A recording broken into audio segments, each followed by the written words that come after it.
What is up, YouTube? This is AVAULT here, back again today with you guys another new Speed Duel budget match duel video. And as promised, this week we are finishing up with the Twisted Nightmares budget deck profiles and the Speed Duel match of Yami Bakura and Yami Marik decks both in action. Just so you guys know, once again, we are playing the Yami Marik budget deck variant, which are all made of exactly the same cards that you guys saw in the deck profile that was released already in the AVAULT channel. So both decks that we're playing here today are already released with their deck profile. So if you guys haven't seen them yet, be sure to check them out and you guys can see how these decks and which one is going to be better than the other. So really excited to showcase you guys that. So let's just go right into it right here.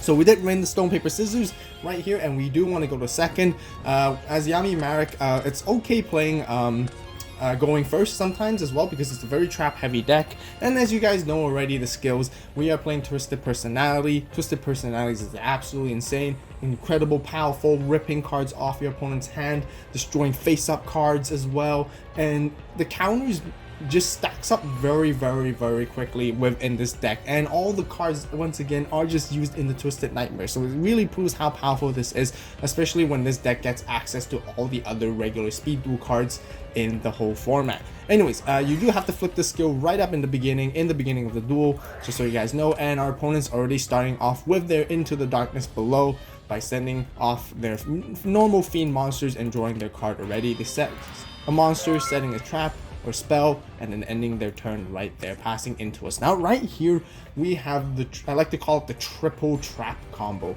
What the triple trap is basically Nightmare Wheel, Zoma the Spirit, and Coffin Cellar, which are all three continuous traps. And Coffin Cellar just works so well in this deck, stacking up your counters for Twisted Personality very quickly. And you guys will see how and why how this goes. We're gonna set all these cards. We could summon Dark Gerard right here, but it won't get its effect to target the an opponent's monster. We'll end up having to target our own monster, Dark Gerard itself, to lose the 800. So we want to keep this in hand for attacking later on. There's no point sending Mask of Darkness either, because just in case it does get destroyed by battle, there's no traps in our graveyard to recur from. So we're pretty much set with all these three traps already right in the beginning, and we can just sit there and wait for our opponent to make their move here.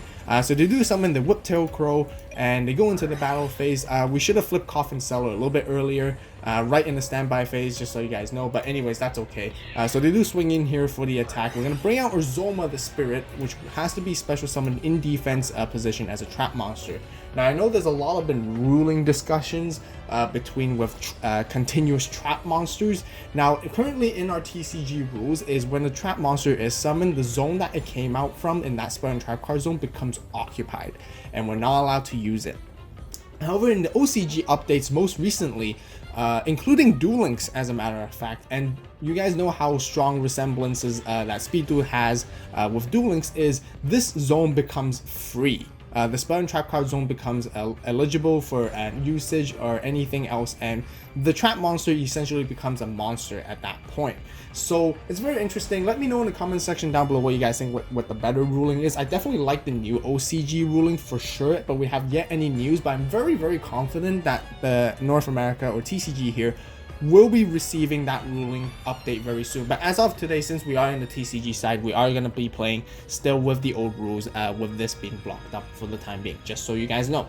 And anyways, Zoma the Spirit is just great because it forces your opponent to make a decision and they still run in for the attack, and it being destroyed inflicts the damage equal to what Whiptail Crow had, and that's a lot of damage back to them. It's like a direct attack without actually even conducting it. And on top of that, we get our Twisted Personality counter stacked up starting off already right here. Next, moving on back to our turn, we'll draw onto a Nightmare Wheel. Right here, it's the perfect time to play our Dark Gerard, because we can basically lower the Whiptail Crow's attack and swing in for an attack, dealing some battle damage to them as well. Now, dealing battle damage to them, once again, enables our Twisted Personality for one counter. Now, here's the other thing. Coffin Cellar kicks in, they take another 300, and voila. Max counters already instantly. Getting two counters in one turn is just very powerful and incredible with this skill. Very generic, it can be played in almost any deck, and with this deck itself, it's just very great. They flip summon their Earthbound Spirit, which was very curious. So we're not too sure why they did that. And they played right here Creature Seizure. And I did mention in the deck profile video before how really decent this card really is, because you want to give off your normal monsters away to us right here, and we're forced to give Dark Geroid to them. And right here, Dark Geroid can run over the Earthbound Spirit at this point and basically stock up their graveyard with Fiends. Now, however, we're not going to let them do that, because we do see, we're counting it very carefully. We see there's 2 Fiends in their monsters. If we let that happen, they can easily bring out Dark Necrofear in their upcoming turns very soon, as they get into it. So we're going to Nightmare Wheel this Dark Geroid. It may seem kind of counterintuitive, but that's totally fine, because Nightmare Wheel basically burns their life points during our standby phases, and it again stacks up our Twisted Personality.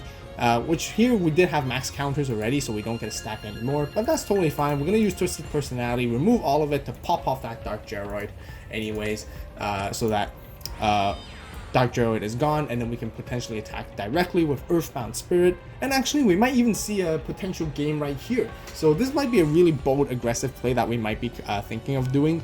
We can play it safe, put our Earthbound Spirit in defense, or swing in for the attack. But when we can actually summon a Mask of Darkness in attack position and swing in for an aggressive play, because 900 plus 500 is above 1200, and we can actually end the game right here if we really want to. Or we can play it even more safe by setting Mask of Darkness instead. So actually, we'll go for the big bold play and see what our opponent really has, if they have anything that can actually stop us. At this point, we have a lot of backup already. We have Nightmare Wheel, you know, Coffin Cellar will continue to shave off their life points, and then we're gonna have our Twisted Personality stack. So we're gonna be all good. I'm gonna swing in for here and see if we can get game. And surprise, it turns out to be Offerings to the Doom, forcing the opponent to use it on such a weak monster. Feels really bad on their side. They have to skip their draw phase as well, so let's see if they can play anything right here. And they unfortunately don't have any cards that they're able to play, and they do just skip their entire turn because of that. And we're just gonna summon our Gilgarth and just run in directly for a wide open field. I don't think there's any hand traps, because the hand traps, there are no hand traps in Twisted Nightmares either. So we just easily swung into game 1 right here. So 1-0. And once again, moving into our side deck, if you guys want to see the side deck, the deck profile has been posted already, so be sure to check out the deck profile. You guys can see what the side deck option cards I really put in are within the Twisted Nightmare starter deck pool. But we basically, in this duel, we kept the same deck overall. We didn't side anything into special, honestly, so we just moved right into game 2. So now our opponent wants us to go first this time, which totally works out fine on our side, once again, as I mentioned, because all we need is our trap cards, our continuous traps. Gathering them essentially allows us to basically pop off anyways. So Twisted Personality comes up right off in the beginning. We're going to play Allure of Darkness, knowing the fact that we're going to be banishing Gilgarth, but that's totally fine. But you guys can see right here, we got into Access Nightmare Wheel. That's the card we want to see. Or Zoma the Spirit. It's very easy to see these cards because we play a 20 card deck. And then we're going to banish our one of our Gilgarth. It's right there. Summon our Gilgarth right here in attack position, nothing to afraid of, and set these 2 cards and get ready for the opponent's turn right here already. Now they're going to play their Into the Darkness below, and right here they send their Whiptail Crow and draw 1 card. Now a little bit of misplay on our side. We should have flipped Coffin Cellar right immediately on their standby phase, but I guess our actions are a little bit too quick. So a little bit of misplay on my side, but that's okay. We still end up flipping it as soon as we could eventually anyways right here. But it'll be much more preferable if we actually did it, because then we would have gained a counter off for Twisted Personality. So just so keep in mind, you guys, if you have Coffin Cellar, activate it as soon as you can. Don't wait. There's no need to wait at all. Anyways, moving back into our turn, we have our Nightmare Wheel. We're going to keep this one in our hand since we have one already. We're going to swing in right here to see what monster they are setting, and it turns out to be the Gross Ghost of Fled Dreams. So same attack, nothing happens. Attack and defense, nothing happens. So we just have to pass our turn and wait for our opponent's move once again.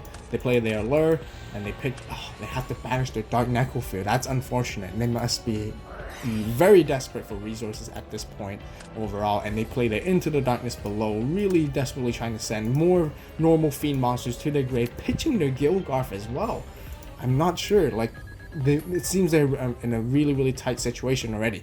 And immediately Coffin Cellar will kick in, inflicting 300 damage to them, and we gain our counter for Twisted Personality right here. Right here, they have to play Twister because they want to get rid of one card that we have, and they understood how annoying Coffin Seller is, and has proven to them in the last game of how many little 300 damages they've been taking, and they have to pay 500 life points for that.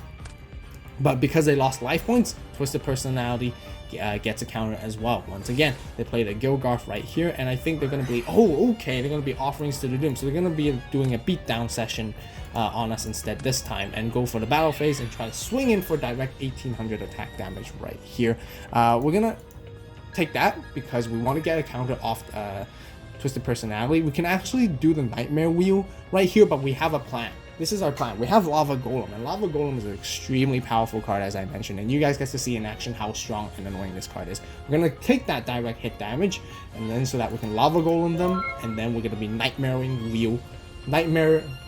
Wheeling their Lava Golem afterwards.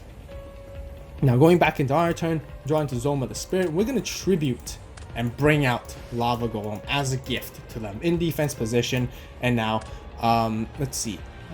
And then we're going to use our Twisted Personality to remove 2 counters and discard 1 card off their hand instead of popping Lava Golem. We want to keep Lava Golem on their field, so then they'd be taking that 1000 damage every single standby phase.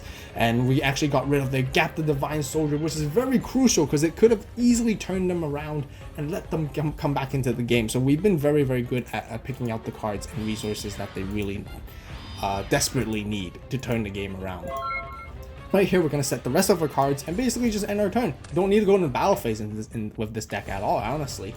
And they take 1000 damage right here, 1 stack for Twisted Personality once again, and see what they can play. They're going to play Into the Darkness Below. Now they don't have to worry about the Coffin Seller part, and they do bring Lava Golem into attack position right here, trying to attack, swing into us. We have so many options: 2 Nightmare Wheels, 1 Zoma the Spirit to completely stop them. We're just going to play the Nightmare Wheel and play around with them. The Immortality Torture is back with Yami Marik right here. This is why Yami Marik's deck is so annoying. Very, very frightening to deal with overall. Now that going back to our turn, they're taking another 500, and then we stacked up our counters. We're going to continue to deplete their resources by discarding cards off their hand, which we hit another Gap the Divine Soldier. Wow.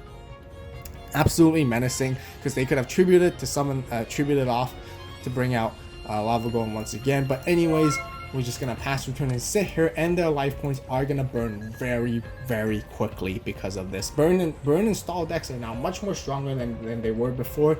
They win games much faster, and it's not like you're stalling for no win condition. The win condition is to burn your opponent's life points, and it's gonna happen very, very fast.